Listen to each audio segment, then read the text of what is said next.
உங்களுக்கு ஒரு விஷயம், தமிழ்நாட்டுல இருக்கிறீங்க, உங்க எல்லாருக்கும் தெரியும் மேகேதாட்டு. மேகேதாட்டுன்ற இடம் வந்து வெஸ்டர்ன் காட்ஸ். அதாவது காவேரி உருவாகிற இடம் பாத்தீங்கன்னா எங்க உருவாகுது? குடகு மலை. அதாவது வெஸ்டர்ன் காட்ஸ்ல மேற்கு தொடர்ச்சி மலை கூர்ல உருவாகி கர்நாடகாவில போய் வந்து தமிழ்நாட்டுக்குள்ள நுழையுது. தமிழ்நாட்டுக்குள்ள நுழையிற இடம் தான் பிலிகுண்டுன்னு சொல்லுவாங்க. அது என்னுடைய, நான் வந்து தர்மபுரி மாவட்டத்துல வருது, என்னுடைய சட்டமன்ற தொகுதி இல்ல, பட் பிலிகுண்டுன்றது தர்மபுரி மாவட்டத்தில் வருகிறது. அதாவது மேகேதாட்டுனா என்ன அர்த்தம்னா ஆடு தாண்டுகின்ற பூமி. தமிழ்ல வந்து அந்த ஊருக்கு ஆடு தாண்டின்னு தான் பேரே மேகேதாட்டுவுக்கு. அதே போல பிலிகுண்டுனா புலிகள் இருக்கக்கூடிய விழம். பிலின்றது கன்னட பாஷையில போல இருக்கு, தமிழ்ல வந்து புலிகள் நடமாடும் இடம் தான் பிலிகுண்டு. அந்த பிலிகுண்டுல தான் வந்து காவிரி தாய் நம்ம தமிழ்நாட்டுக்குள்ள வராங்க, கிருஷ்ணகிரி மூலமாகவும் வருவாங்க.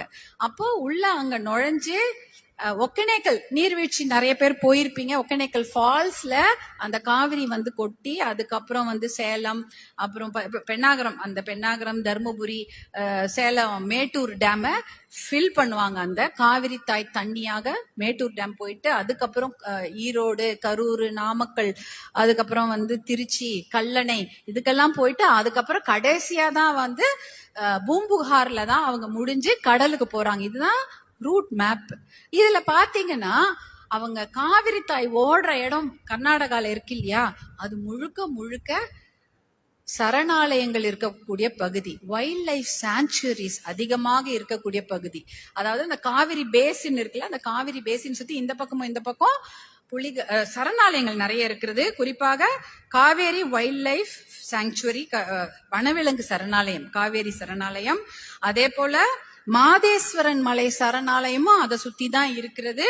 அதற்கப்புறம் பிலிகிரி ரங்கசாமி கோவில் டைகர்ஸ் சாங்சுவரி, பிலிகிரி ரங்கசாமி கோவில் புலிகள் சரணாலயம், காப்பகமும் அங்கதான் இருக்கு.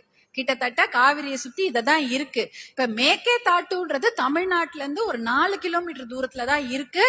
மேகேதாட்டு டேம் கட்டி விட்டார்கள் என்றால், மேகேதாட்டு டேம் கட்டக்கூடாதுன்னு நம்ம சொல்லிட்டு இருக்கிறோம். மேகேதாட்டு டேம் கட்டிட்டாங்கன்னா இத்தனை சரணாலயங்களும் தண்ணியில முழுகிடும். ஏன்னா நீங்க யோசிச்சு பாருங்க, ஒரு டிஎம்சினா என்ன? ஒரு டிஎம்சி அப்படின்னா ஒரு அடி கியூப் எடுத்துக்கோங்க. அதாவது 1000 million cubic feet of water.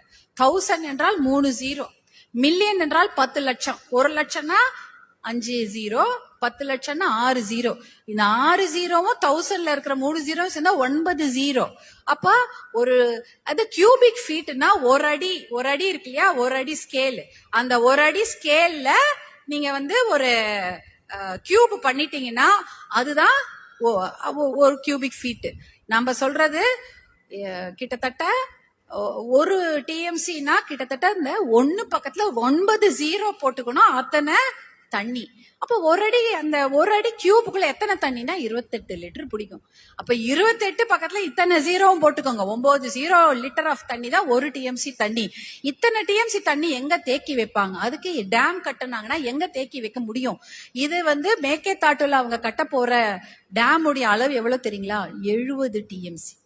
அப்பனா எவ்வளவு பெரிய இடம் தேவைப்படும் பாருங்க. எவ்வளவு பெரிய இடத்துல அந்த தண்ணீரை அவங்க தேக்கி வைக்க போறார்கள் என்றால் கிட்டத்தட்ட 12,000 ஏக்கர்.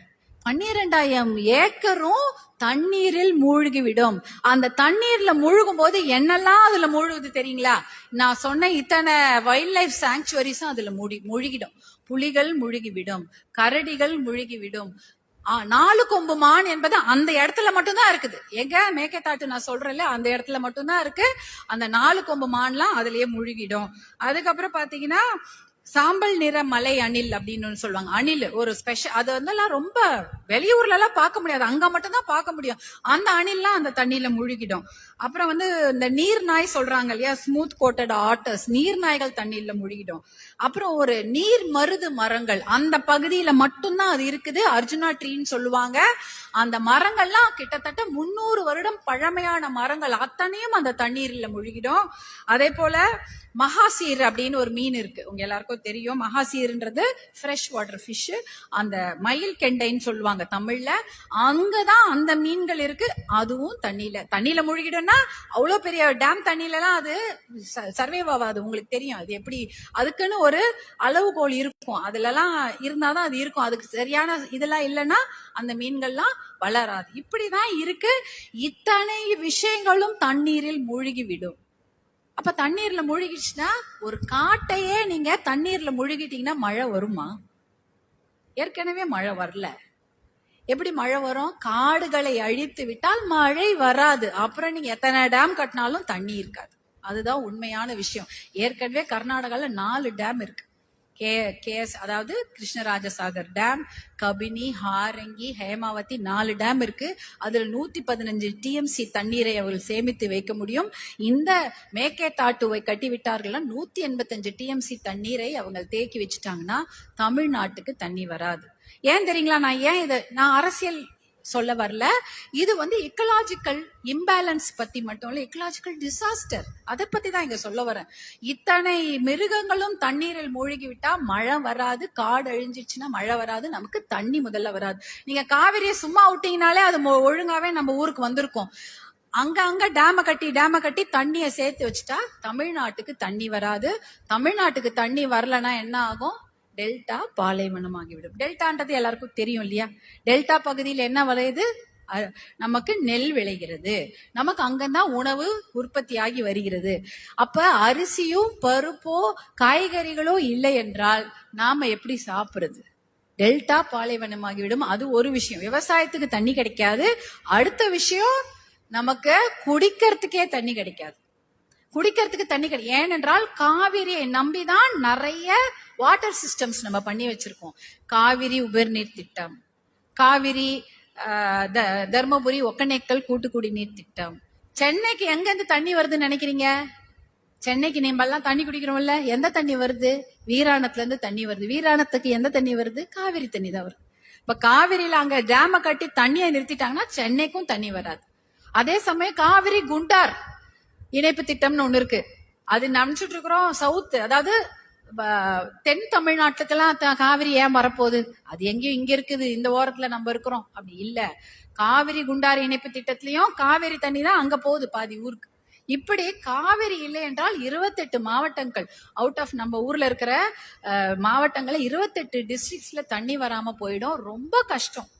அதாவது மயிலாடுதுறை, தஞ்சாவூர், நாகப்பட்டினம், திருவாரூர், கடலூர், திருச்சி, எல்லா ஊர்லயுமே தண்ணி வராது, சென்னை உட்பட. குடிக்கிறதுக்கு கூட தண்ணி இருக்காது. அதனாலதான் இந்த மேக்கேதாட்டு ப்ராஜெக்ட் எக்கலாஜிக்கல் டிசாஸ்டர் மட்டும் இல்ல, நமக்கு தமிழ்நாட்டையே பாலைவனமாக்கும் ஒரு திட்டம். இதை தான் நம்ம கடுமையாக எதிர்க்க வேண்டும். இது ஏன் உங்ககிட்ட சொல்றேன்னா, நீங்க எல்லாம் குழந்தைங்க கிடையாது, பெரிய பசங்க. உங்க எல்லாருக்கும் இந்த விஷயம் தெரியணும். எது நம்மள நாளைக்கு அஃபெக்ட் பண்ணணும்னு உங்களுக்கு விஷயம் தெரிய வேண்டும். ஏன்னா இந்த ப்ராஜெக்ட் வந்துச்சுன்னா நம்ம தமிழ்நாட்டுக்கு தண்ணி கிடைக்காது, ரொம்ப கஷ்டம். குடிக்கிறதுக்கு கூட தண்ணி இருக்காது, விவசாயத்துக்கு தண்ணி இருக்காது, சாப்பாடு இருக்காது அப்படின்ற விஷயத்த நீங்கள் தெரிந்து கொள்ளுங்கள். நாங்க கிட்டத்தட்ட 4 நாட்கள் பசுமை தாயகம் சார்பாக மருத்துவர் அன்புமணி அவர்கள் கரம் கோப்போம், காவிரி காப்போம், மேகதான அடை கட்டுவதை தடுப்போம் என்ற ஒரு நிகழ்ச்சியை 4 நாட்கள் தொடர்ந்து நடத்தினாங்க. வில்லிகுண்டு, பெண்ணாகரம், தர்மபுரி, நான் சொன்னேன்ல அந்த ரூட் மேப், காவிரி தாய் நம் தமிழ்நாட்டுல எவ்வளவு தூரம் ஓடுறாங்களோ அது வரைக்கும் அதை நடைபயணம் நடத்தினாங்க. யோசிச்சு பாத்தீங்கன்னா, கர்நாடகால 320 கிலோமீட்டர் தான் காவிரி தாய் ஓடுறாங்க. ஆனா நம்ம ஊர்ல 420 கிலோமீட்டர் ஓடிக்கொண்டிருக்கிறார்கள். நமக்கு 400 டிஎம்சி தண்ணீர் வர வேண்டும். ஆனா கொடுக்கறது 177 டிஎம்சி தண்ணி தான். பாத்தீங்கன்னா கேரளாக்கு 30 டிஎம்சி, அதே சமயம் பாண்டிச்சேரிக்கு 7 டிஎம்சி, கர்நாடகாவுக்கு 284 டிஎம்சி தான். இவ்வளவுதான் அவங்களுக்கு டிஎம்சி. ஆனா தமிழ்நாட்டுக்கு தான் அதிகமான உரிமை, 404 டிஎம்சி. ஆனால் அதை குறைச்சி இன்னைக்கு 177 டிஎம்சி ஆக்கிட்டாங்க. என்னடா இது மேக்கேதாட்டு பற்றி சொல்றாங்க, யானைக்கும் இதுக்கும் என்ன சம்பந்தம் நினைக்காதீங்க. This is one of the biggest elephant corridors of இந்த பிளேஸ். மேக்கேதாட்டு டேம் கட்டிட்டா எலிஃபென்ட் காரிடார்னா என்ன தெரியுங்களா? யானைகள் ஒரு இடத்துல இருக்காது. யானைகள் கர்நாடகா, தமிழ்நாடு, ஆந்திரா இதெல்லாம் சுற்றி நடந்துகிட்டே இருக்கும். இந்த எலிஃபென்ட் காரிடார் தண்ணியில முழுவிடுச்சுன்னா யானைங்க எங்க போகும்? உயிரோடவே இருக்க முடியாது. ரொம்ப கஷ்டம். இந்த மாதிரி விஷயங்கள் எல்லாம் நாம் தடுக்க வேண்டும் என்பதற்காக தான் இந்த மேகேதாட்டு டேமை கட்டுறதை தடுக்கிறதுக்கு தமிழ்நாடு மிகப்பெரிய போராட்டத்தை செய்து கொண்டிருக்கிறது. நீங்க ஸ்டூடெண்ட்ஸ் உங்களுக்கு அதிலெல்லாம் நீங்க விழிப்புணர்வு ஏற்படுத்தி கொள்ளுங்க. எத்தனை விழிப்புணர்வு உங்களால செய்ய முடியுமோ எல்லாருக்கும் கொண்டு போய் சேருங்க. தப்பு அப்படின்ற விஷயத்த நீங்க புரிந்து கொள்ளுங்கள். அந்த விழிப்புணர்வை மற்றவங்களுக்கும் கொண்டு போய் சேருங்கள் என்பதுதான் என்னுடைய ஒரு வேண்டுகோள்.